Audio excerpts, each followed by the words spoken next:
வாசிக்கலாம். அப்படியே சங்கீதம் 139வது அதிகாரத்துக்கு 139வது சங்கீத புஸ்தகத்துக்கு நம்ம அப்படியே கொஞ்சம் டேர்ன் பண்ணுவோம். அதிலிருந்து சில காரியத்தை நம்ம பார்க்க போகிறோம்.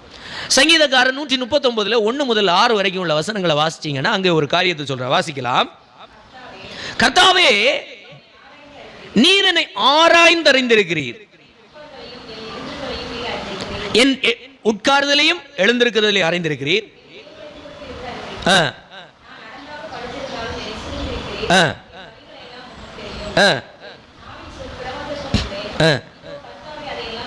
அறிந்திருக்கிறீர்.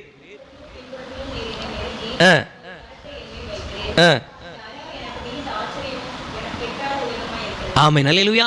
இந்த 6வது வசனம் சொல்லுகிறது, இந்த அறிவு எனக்கு மிகுந்த ஆச்சரியமும் எனக்கு எட்டாத உயரமுமாய் இருக்கிறது. அல்லேலூயா. அவர் சொல்லுகின்றார், இந்த அறிவு எனக்கு மிகுந்த ஆச்சரியமும் எட்டாத உயரமுமாய் இருக்கிறது அப்படின்னு சொல்றார். எந்த அறிவு? 1லிருந்து 5 வசனம், அந்த 6 வசனம் வரைக்கும் நம்ம வாசிக்கும். அவர் சொல்லுகிறார், என்னை நீர் ஆராய்ந்து அறிந்திருக்கிறேன். அல்லேலூயா. நம்ம ஒவ்வொருத்தரையும் நீங்க உங்களை அறிஞ்சிருக்கிறீங்களோ அறியலையோ, ஆனால் தேவன் உங்களை நல்லா ஆராய்ந்து அறிந்திருக்கிறேன். அவர் அதனால தான் சொல்றாரு, உன்னுடைய வெளிப்புறமும் தெரியும், உன் உள்புறமும் அவர் அறிந்திருக்கிறார். அதான் வசனம் சொல்லுகிறது.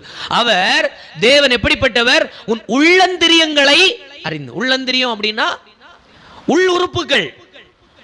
உள் உறுப்புகளை நம்ம பார்க்கணும்னா scan, CT scan, 3D scan, இப்படி பலவிதமான ஸ்கேன் இருக்கு. அதுக்கு போனாதான் உள் உறுப்புகளை பார்க்க முடியும். நம்ம கண்ணில் என்ன செய்ய முடியாது பார்க்க. அது நல்லதாக இருக்கா, பொண்ணு பிடிச்சிருக்கா, சீழு பிடிச்சிருக்கா பார்க்க. அதுக்கு தான் நிறைய மிஷினை வச்சுட்டு வாங்கிக்கிட்டு இருக்காங்க. அல்லேலூயா. எனவே நீங்கள் ஒன்றை புரிந்து கொள்ள வேண்டும். உள் உறுப்புகள் வரைக்கும் நேரடியாக பார்க்கக்கூடிய தன்மை யாருக்கு இருக்கு? தேவனுக்கு இருக்கிறது. அவர் சொல்லுகிறார், நீர் என்னை ஆராய்ந்து இருக்கிறீர், அறிந்தும் இருக்கிறீர். அல்லேலூயா.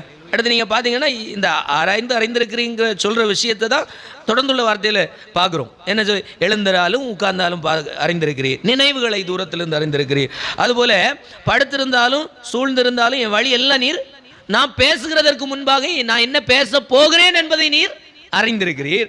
அப்புறம் முன்னாடியும் பின்னாடியும் என்ன நெருக்கி உம்முடைய கரத்தை என் மேல வைக்கிறீர். அப்படின்னா நம்ம பல நேரம் சூழ்நிலை மேல மாறும்போது கடவுளும் என்ன மறந்தார் அப்படின்னு தான் எடுத்தோன்னு சொல்லுவோம். எப்படி? ஆண்டவர் என்ன மறந்துட்டாரு. எல்லா குடும்பமும் மறந்து, உறவுகளும் மறந்து, நண்பர்கள் மறந்தாங்க, எல்லாம் மறந்தாங்க. ஆனா சூழ்நிலைமை பெருசா தெரிகிறதுனால கடைசியில சூழ்நிலைமை நிமித்தம் சொல்றது என்னது? எடுத்தோன்னு சொல்ற வார்த்தை எப்படி? ஆண்டவரும் என்னை மறந்தார் அப்படிங்கிற சொல்ற வார்த்தையை தான் சொல்லுவோம். அல்லேலூயா. ஆனா அவர்